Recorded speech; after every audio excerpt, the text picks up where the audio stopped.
Hello and welcome to the PrepWell podcast, the place to be if your child wants to attend a top-tier college, a military service academy, or they want to earn an ROTC or athletic scholarship. I'm Phil Black, your host, and my job is to prepare you and your child for this amazing journey. So sit back, buckle up, and prepare to out-prepare. Hello friends, and welcome back to the PrepWell podcast. Today, I'd like to give some suggestions on how to secure a leadership position while in high school. But before we get into that, I'd like to first establish why colleges give a lot of credit to students who attain leadership positions to begin with. What's the big deal about being a leader? Why do colleges care so much? The first reason is because leadership is challenging. Being in charge of any group or organization or team is not easy, especially for teenagers with a lot of options that are way more enjoyable. And I know you know what those options are. Leadership requires work and responsibility and accountability and coordination, all of the things.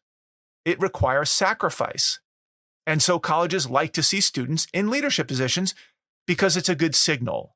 And any student willing to take on a leadership role in high school will probably continue with this practice when they get to college.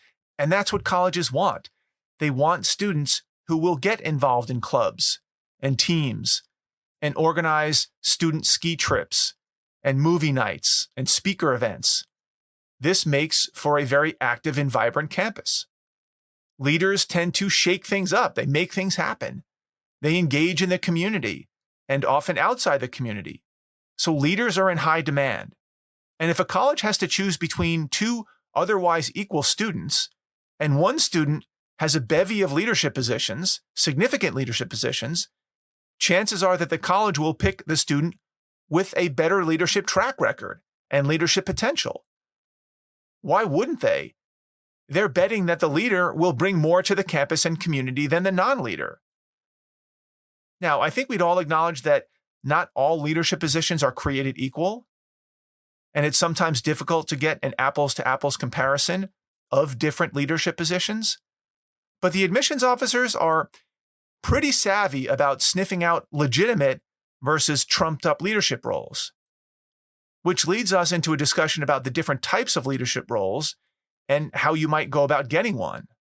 Essentially, there are four primary ways to secure a leadership role in high school. Number one, be early. Number two, be great. Number three, be an athlete. And number four, be a trailblazer. Let's go through each one. What do I mean by be early? Well, if you show up as a freshman, bright-eyed and bushy-tailed, to the robotics club, and you stick around for 3 years, and you do some stuff and take some responsibility, there's a good chance that you could become a leader of the robotics club by the time you're a senior. That might be because you do good work, or you have a lot of experience, or because you simply outlasted everyone else. Maybe you won the war of attrition. Either way, by getting in early and establishing a foothold and a track record, chances are good that you could be the last one standing. What about being great? If you join a school club, for example, and you just work your tail off day in, day out, and you take all the toughest jobs, and you organize and coordinate programs, and you network with the other club members, your high performance will shine through. And oftentimes you will be rewarded for your hard work with a leadership position.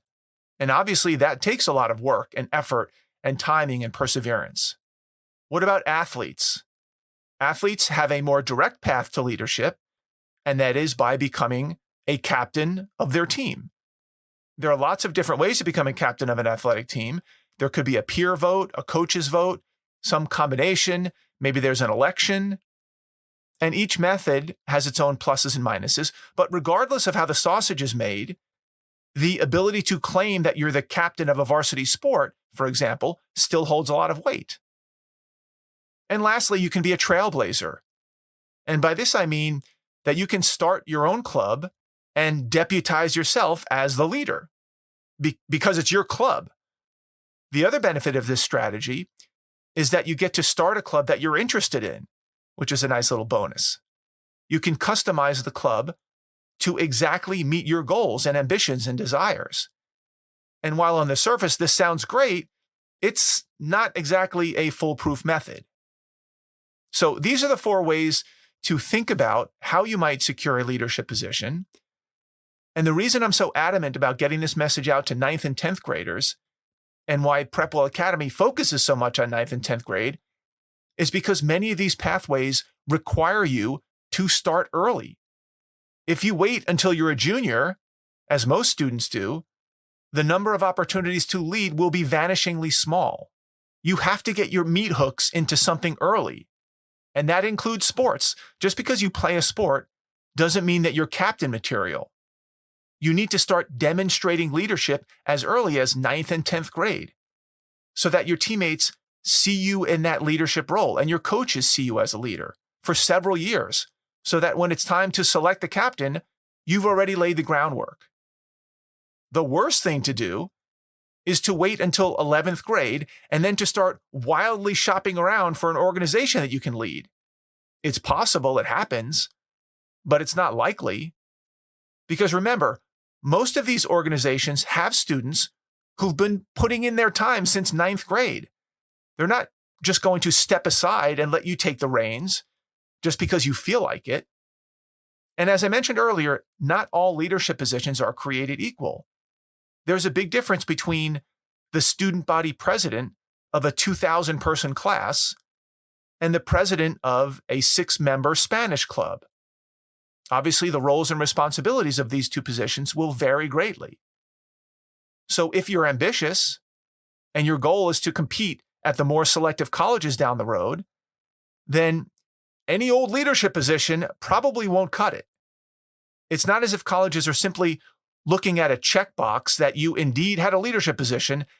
They will look to see what kind of leadership position it actually was. If you want to play it safe, try to become a leader of a group or an organization that admissions officers will recognize, they'll understand, and they give a lot of credit for. For example, any admissions officer who sees that a student was an Eagle Scout immediately knows what that means. They know that to become an Eagle Scout, it took multiple years of participation with lots of leadership training and plenty of adult oversight. So they would be confident in its legitimacy, and thus the Eagle Scout would get max credit for it. The same goes for something like student body president or editor of the school newspaper. There are certain leadership roles that are widely regarded as legitimate. Maybe you should try to get one of those. There will be students who become leaders of smaller, lesser-known clubs who will probably not get as much mileage out of their leadership position. Again, if you're the president of a 6-member Spanish club that meets once a quarter, you probably won't get all that much credit for that. This is also the risk of starting your own student club. Yes, you get the benefit of putting president on your application, but how much substance is really behind the scenes? The answer is, I don't know. Starting your own club can go in 2 different directions. For example, if you start a recycling club with your 2 best friends and you all share the title of co-president, and you have a membership of 7 people, including the 3 of you, and you don't really do all that much, a college admissions counselor is not going to be impressed, even if you are the founder and president of the club. It looks like a fake club, and it looks like you and your 2 friends started it in order to show that you have leadership. That's lame. And a quick call to the student's guidance counselor would easily give an admissions officer the information that he or she needs to make a decision about the merits of said leadership position. Let's compare that to a person who starts a Shark Tank entrepreneurship club, for example, by himself. And the club grows from 1 member to 40 members over the course of 2 years. And it spawns several sister chapters at neighboring high schools.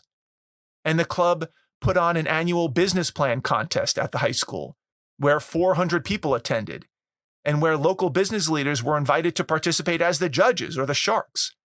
And the club raised $20,000 in prize money from local banks. And the competition was televised on a local cable station, and on and on and on. Clearly, this student would get much more leadership credit than the person who co-founded a recycling club that didn't really do anything of substance.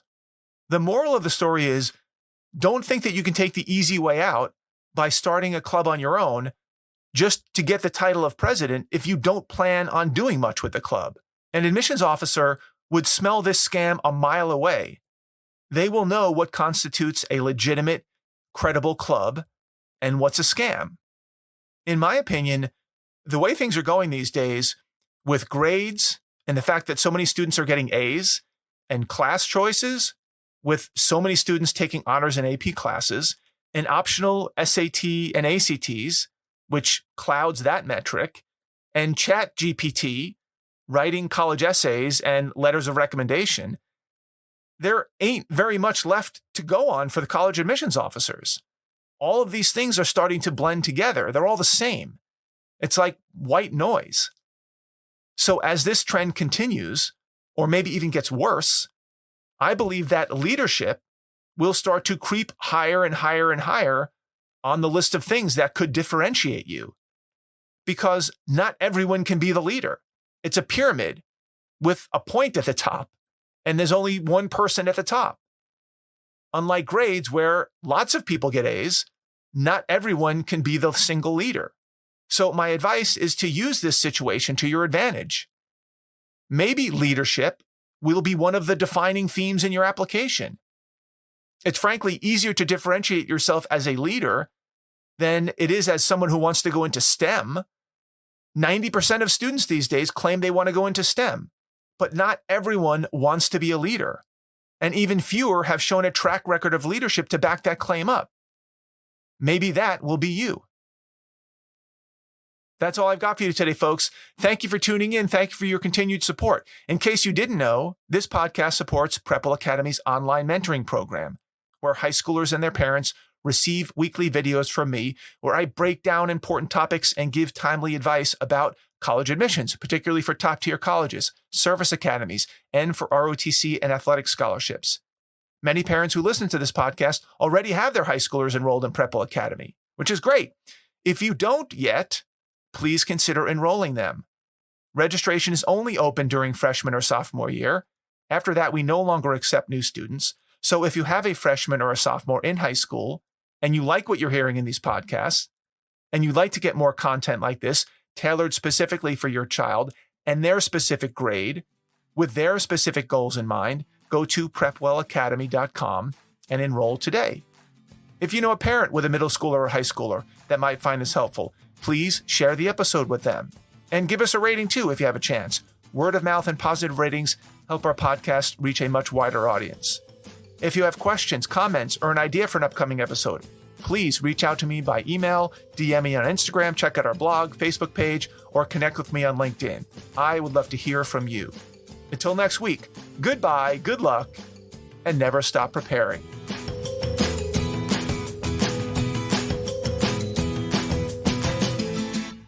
This podcast is brought to you by PrepWell Academy. PrepWell Academy is my one-of-a-kind online mentoring program that delivers to your 9th or 10th grader a short, highly relevant video from me every week, every Sunday, in fact, where I give them a heads up about what they should be thinking about to stay ahead of the game.